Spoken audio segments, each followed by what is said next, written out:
Today, we're diving into a really fascinating topic. Okay.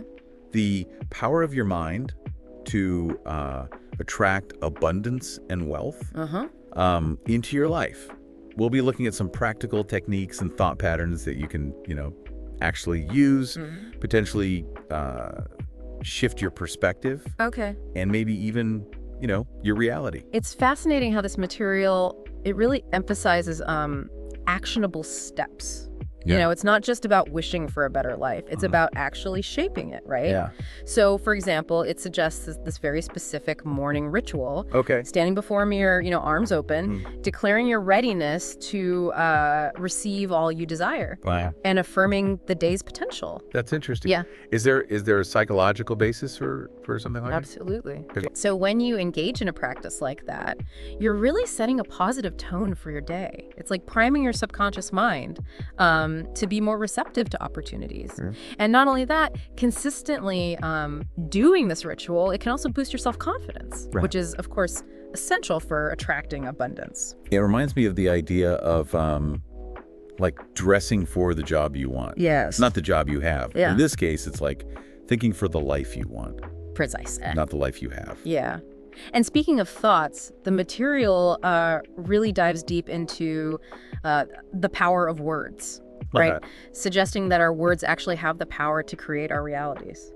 I'm really intrigued by that. Yeah, Can you elaborate on how this works in a practical sense? sure. What exactly does it mean that words create realities? So think about your inner dialogue, that constant stream of thoughts running through your mind. The quality of those thoughts, it significantly impacts your experiences. Yeah. We often get caught in negative self-talk, using phrases like, I can't, I'll never someday. Right.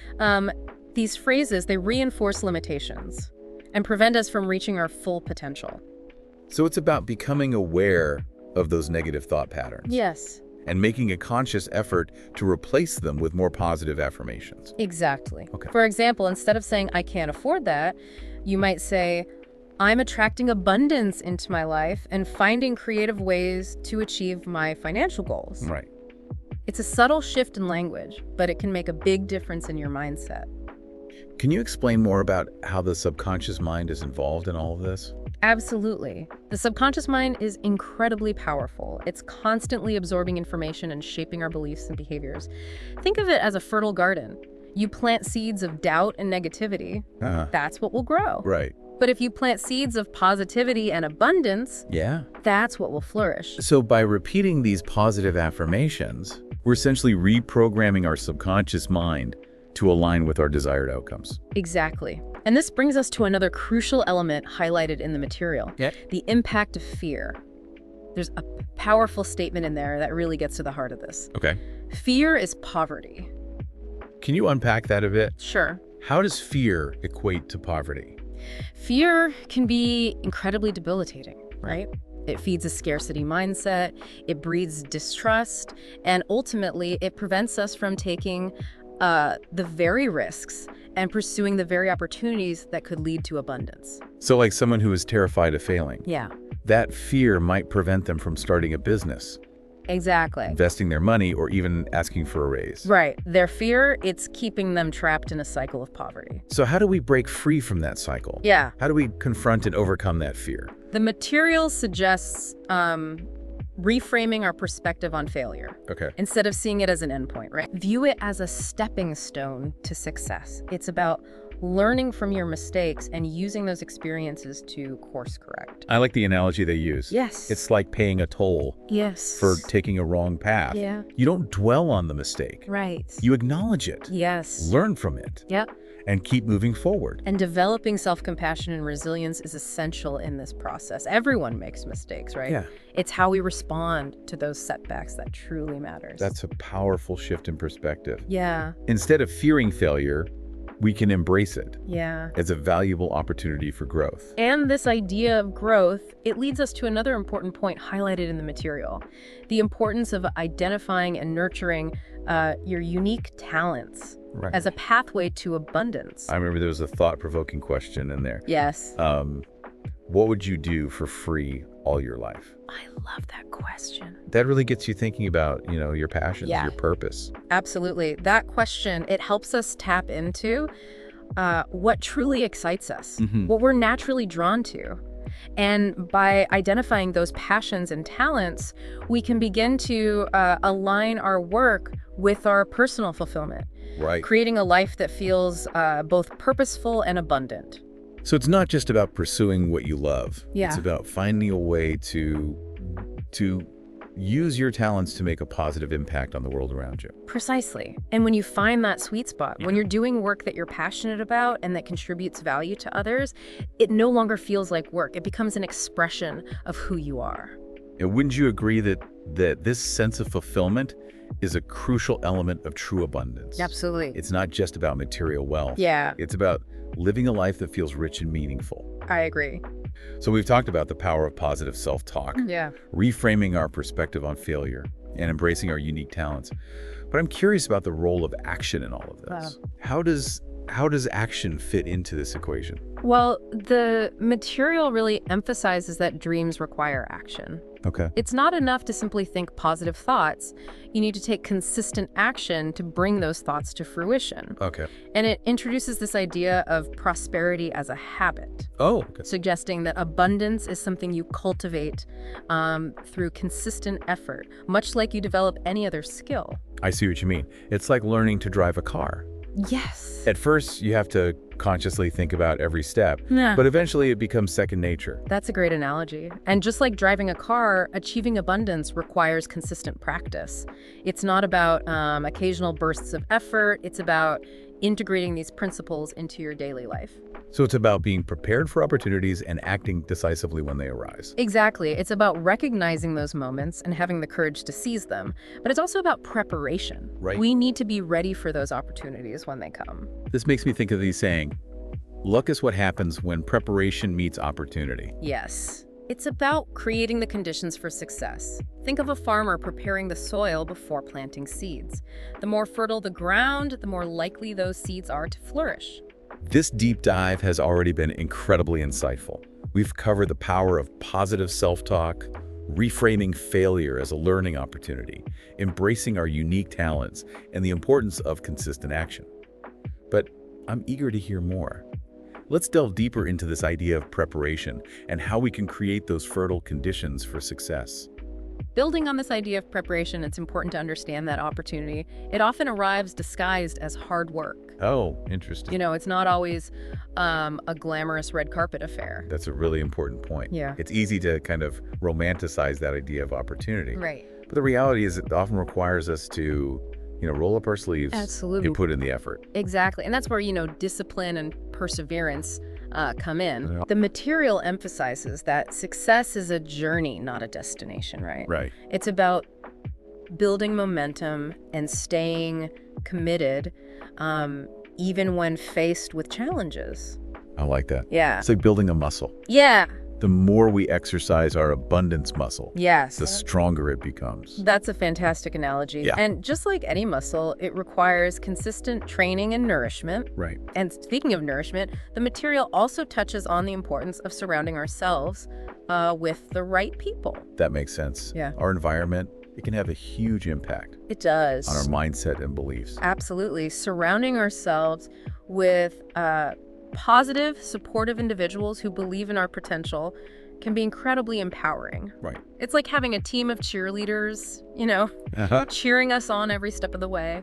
On the other hand, being around negative or limiting people, it can really drain our energy. Oh, absolutely. And make it that much harder to achieve our goals. So it's crucial to be mindful of the company we keep. Yes. And to cultivate relationships that support our growth and well-being. Absolutely.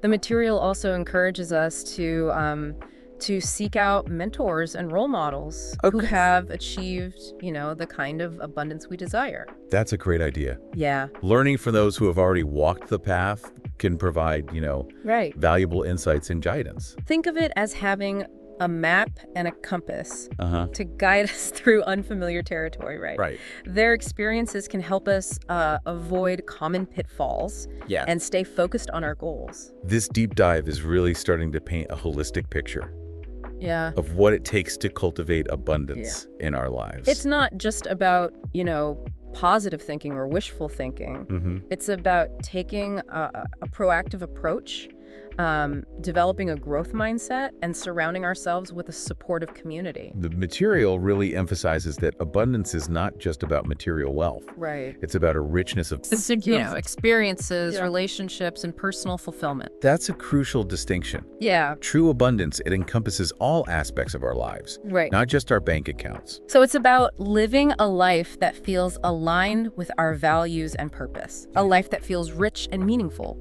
Exactly. in all areas. And that can look different for each individual, right? It's about defining what abundance means to you, Right. and pursuing it with passion and intention. One of the things that stood out to me in the material was its emphasis on gratitude.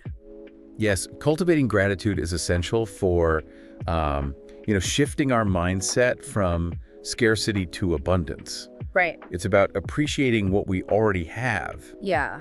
while remaining open to receiving more. When we focus on what we're grateful for, it's like turning up the volume Yes, on all the positive aspects of our lives. exactly. Yeah. And that can create a powerful ripple effect, attracting more abundance into our experience. The material also encourages us to celebrate our successes, both big and small. It's about acknowledging our progress and giving ourselves credit Yes. for the efforts we're making. Celebrating our wins, it helps us stay motivated, right, Ed? And it reinforces the belief that we are capable of achieving our goals. It's like giving ourselves a pat on the back and saying, good job, keep going. Exactly. And those positive reinforcements, they can make a world of difference in our journey toward abundance. This deep dive has been incredibly inspiring. Good. It's clear that cultivating abundance is an ongoing process that requires both inner and outer work. It's about aligning our thoughts, our beliefs, and actions with our desires. Right. And creating a life that feels rich and fulfilling. One of the key takeaways for me is the importance of being intentional. Yes. Abundance doesn't just happen by chance. Right. It's about making conscious choices and taking deliberate steps toward our goals. It's about designing a life that reflects our values and aspirations. And that can be an incredibly empowering and rewarding journey. This has been a really insightful conversation. It has. We've covered a lot of ground, but I'm excited to continue our exploration. Okay. Let's move on to some practical strategies for cultivating abundance in all areas of our lives. So we've talked about, mindset and habits and relationships and cultivating abundance. But what are some practical strategies, to really put these principles into action? One technique that comes to mind is visualization. The material really emphasizes the power of vividly imagining ourselves living the life we desire. So it's not just about vaguely wishing for something. Right. It's about creating a detailed mental picture. Exactly. Of what that abundance looks and feels like. The material suggests creating a mental movie, complete with sensory details that depicts us already experiencing the abundance we seek. I can see how that would be powerful. It's like planting a seed and then nurturing it with our focused attention. Yeah. A positive energy. And the more real we can make it feel in our minds, the more likely we are to attract it into our physical experience. The material also talks about taking inspired action. Yes. Can you explain what that means? So inspired action is about being open to intuitive nudges. Okay. And opportunities that align with our vision. It's about following those sparks of inspiration, even if they seem